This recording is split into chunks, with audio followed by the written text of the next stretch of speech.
YouTube and Hoop fans, welcome back to another episode of the Mr. Basketball Reviews, Episode 7, Season 1 of the 2020 NBA offseason. If you're new here, we're simply reviewing teams from this past season and analyzing moves they should make this offseason to become competitive for the next season. Also, if you are new or if you haven't so far, go ahead and subscribe to the channel to be notified of future video releases and like the videos if you feel like you enjoy the content. Leave your feedback in the comment section below. I've seen some good things already. And if I have one ask, please continue to spread the word about the channel and the videos. You can also find me on social media, Facebook and Instagram at The Athletic Academic and Twitter at Athledemic.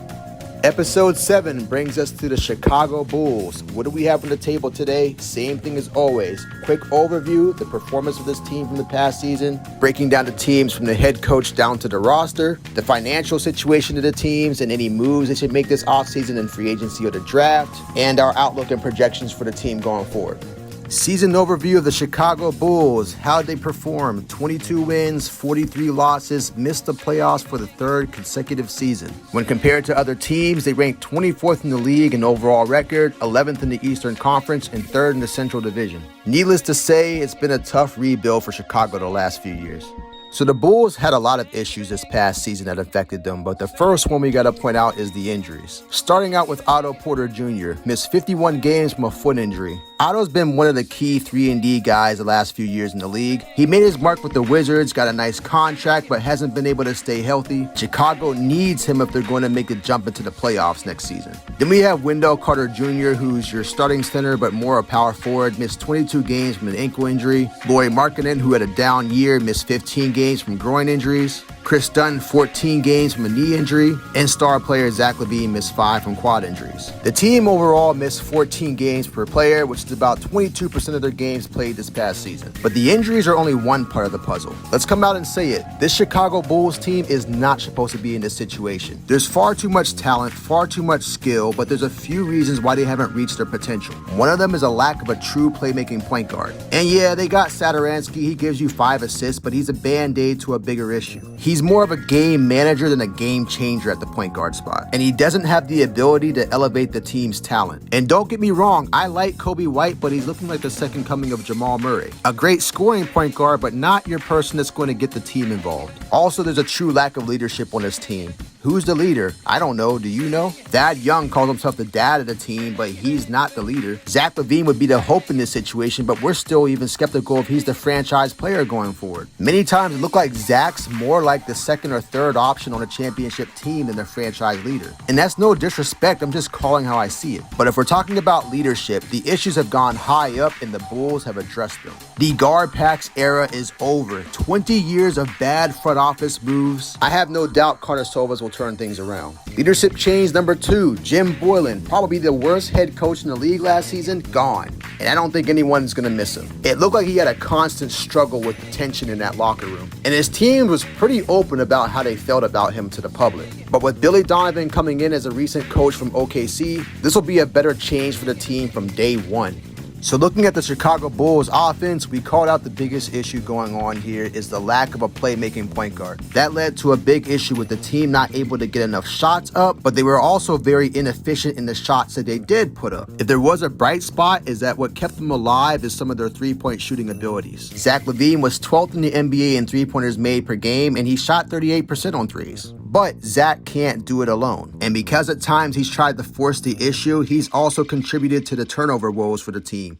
So with all the problems the Bulls have on offense, can they improve and become a good offensive team? Yeah, they better. They have the talent. You have a pure lethal scorer in Zach LaVine, another pure scorer in Coby White, who although had an inconsistent rookie year, he has some lethal scoring outputs. First rookie in NBA history to score 30 points in consecutive games off the bench. And this is where I might piss off a lot of Bulls fans. I don't think Coby White's your point guard of the future, but I don't say that in a bad way. I see him as a deadly six-man a la Lou Williams, and of course a play style like Jamal Murray, But in a league that demands depth on a roster more than ever, let Kobe run the second unit so he can wreak havoc on other teams' second units and to help prevent the Bulls from losing any leads that the starting unit may get in games. And he'll get more than enough minutes and stats to put up. But Chicago needs a pass-oriented playmaking point guard who has the ability to take some scoring load off of Zach LaVine, reduce their turnovers, and help get the potential of this team to work cohesively. Because a player on the roster who needs the most help from a dynamic passing playmaking point guard is Lauri Markkanen. He needs more touches and involvement in the offense in the right places to help him become successful. His numbers haven't shown it recently, but he's a very good shooter. And his shooting ability will only open up more driving lanes for Coby White and Zach LaVine. And one more area the playmaker would help with is to help players like Zach LaVine and Coby White work off the ball. A Chicago team that has multiple players that can score at all three levels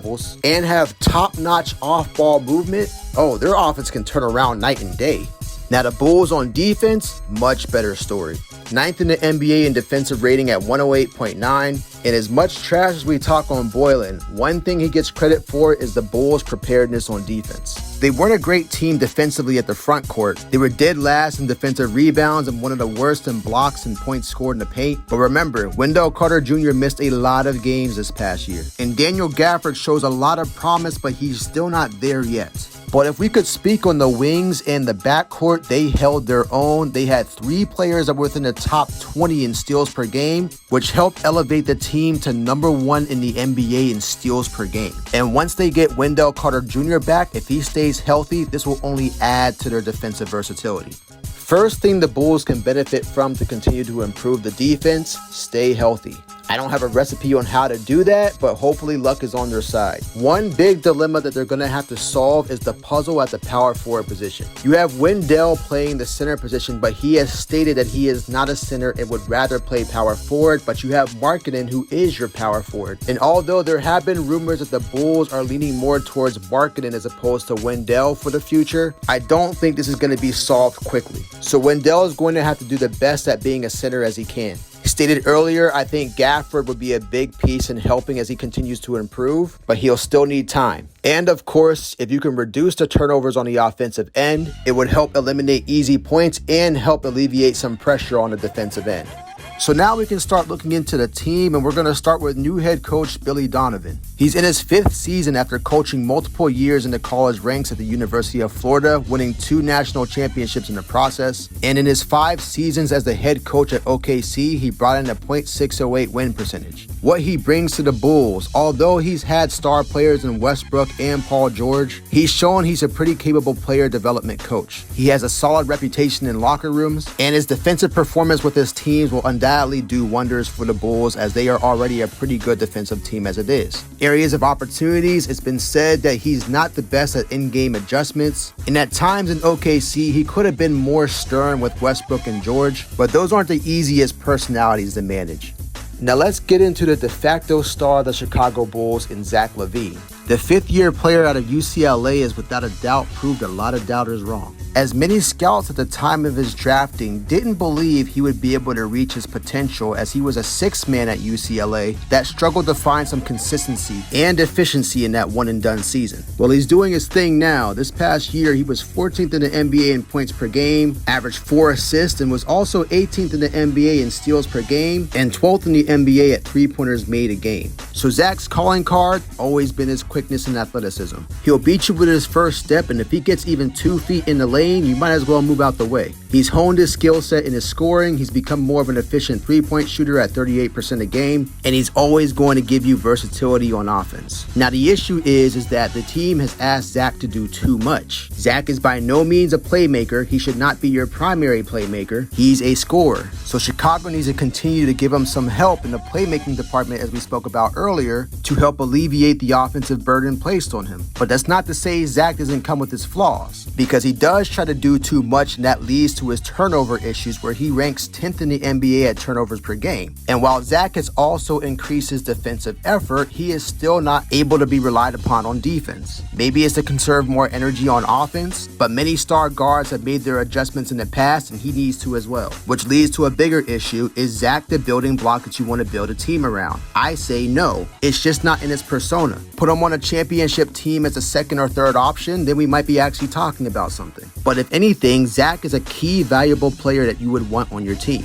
Chicago's team roster this offseason. Before we say anything, let me just say I can't wait until Cristiano Felicio is off this roster. 4 years, $32 million a couple years ago for a guy who doesn't bring you any value. I didn't understand it from the jump. 1 year left on that contract though. Anyways, we have Otto Porter Jr. who's on the final year of his max contract. Without a doubt, he's going to opt into that player option, and Chicago could use him this year. Chris Dunn, I love his defense. He's probably the best defender on the team, but because of the specific needs they have to address at the point guard position, he may be the odd man out. They may hold on to Denzel Valentine. He hasn't lived up to his number 14th overall pick a few years ago. Injuries have robbed him from a lot of his time on the court, but he does have good playmaking skills. The team needs that, and he can operate in the second unit. And Shaquille Harrison would be good insurance for the point guard spot at a decent value.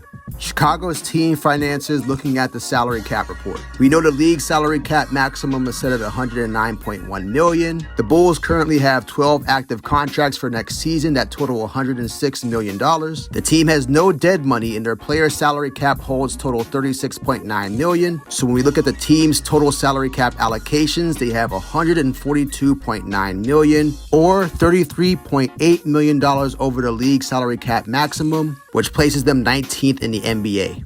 Now, when we look at the Bulls and how much flexibility they have in the luxury tax report, we know that luxury tax threshold is set at $132.6 million next season. We know the total taxable salaries from the previous slide as $142.9 million. Take the difference of this number and the luxury tax threshold and you get $26.5 million that the Bulls have in luxury tax space, which is 13th in the NBA. So the Bulls have some ability to play in this current offseason, and they don't need to worry about any contracts coming up until 2022 when Chandler Hutchinson and Wendell Carter Jr. have their qualifying offers come up. So there's time to evaluate those two. So if there was a player I was a target in this summer's free agency, it would be Joe Harris. I know we had spent all that time talking about team playmaking, but to something we touched earlier, Joe brings something to this team that they don't have: volume and efficiency. This past year, the fifth-year guard out of Virginia averaged almost 14 points per game with 2 assists. He made 152 total three-pointers this year, which was 25th in the NBA, and he ranked 16th in the NBA in three-point percentage at 41.2. So what he brings to Chicago is elite sharpshooting, especially in catch-and-shoot opportunities, which would help alleviate the burden on offense to Zach LaVine. He's one of the best players in the league at moving without the ball, which would help alleviate the burden on the entire team on offense. And Joe knows his role. He's not going to do something he's not asked to do. Now, of course, he does come with his issues. He's not a great athlete, which means he's going to also struggle on defense. He can give you some playmaking at times, but he's not going to fulfill the issues we know the Chicago Bulls have. Also, with Joe, what you see is what you get. So there's no reach for potential or anything. You get him because he fulfills a role today. And if I were Chicago, I would give him a 3-year deal of $45 to $51 million or $15 to $17 million a year. So the Chicago Bulls in the 2020 NBA draft, what picks do they have available? They have the 4th overall pick as well as a 2nd round pick, which is 44th overall. So if we focus on the 1st round pick only, we know the issues in the paint and on defense, so Onyeka would be great, but there would be a jam with him and Wendell. Killian Hayes would be a very good playmaker for this team, and I'm high on Killian, but because of the Bulls' luck this lottery, they went from 7th to 4th, and they have a chance to get one particular player that is high risk, high reward, but could solve a lot of their issues. And that player is LaMelo Ball.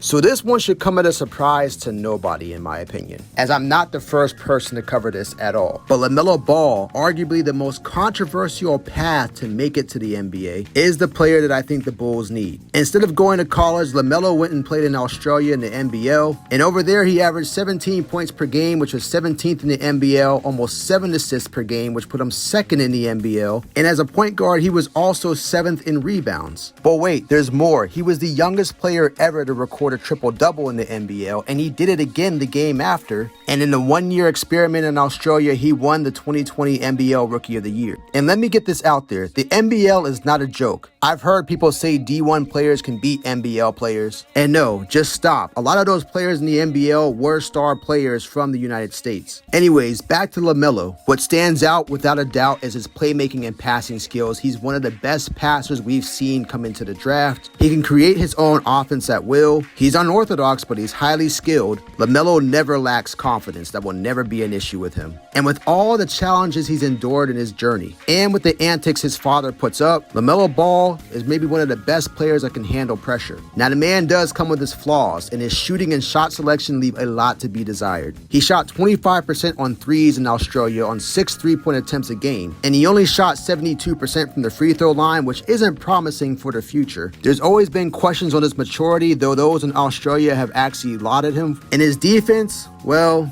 yeah, it ain't great. And that's an understatement. He is not like his brother on the defensive end, though he has shown the instincts his brother has in playing the passing lanes. But overall, I think this is the perfect fit for both parties. And in a draft as uncertain as this, I think Chicago can take this gamble while not getting a lot of backlash if it doesn't work. But me personally, I think this is the route to go.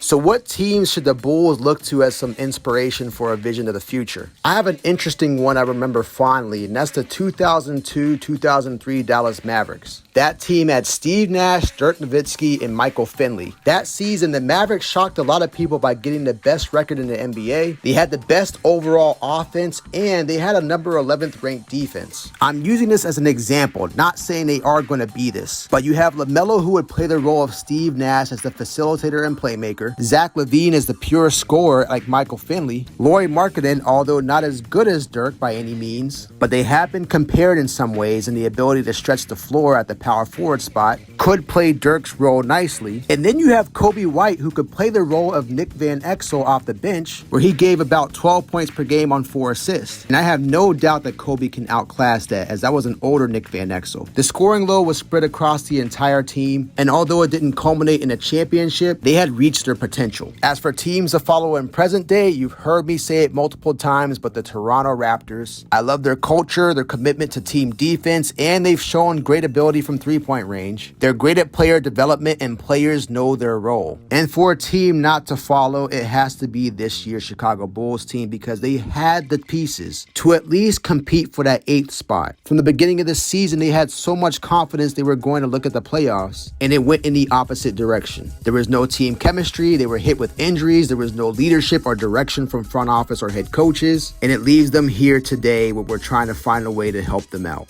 So my outlook for Chicago the next season, I have them 46 wins, 36 losses. In respect to how they compare to the rest of the teams, it would be 14th in the league, 7th in the Eastern Conference, and 3rd in the Central Division. I have them making the playoffs, although I hope they don't make me look like a fool. If they can stay healthy and if they can find that playmaker, I have them getting the 7th seed, although having a first-round exit, but hopefully it gives the team a taste of success that they've needed for so long, because the NBA needs a competitive Chicago Bulls team. Well, that closes the book for episode 7 of the Mr. Basketball Review starring the Chicago Bulls. If you haven't already, subscribe to the channel. New videos will continue to come out, and like the video if you enjoy the content. Leave your feedback in the comment section, and as always, please continue to spread the word about the channel. I'm honestly enjoying doing this, and I do want to see where it goes.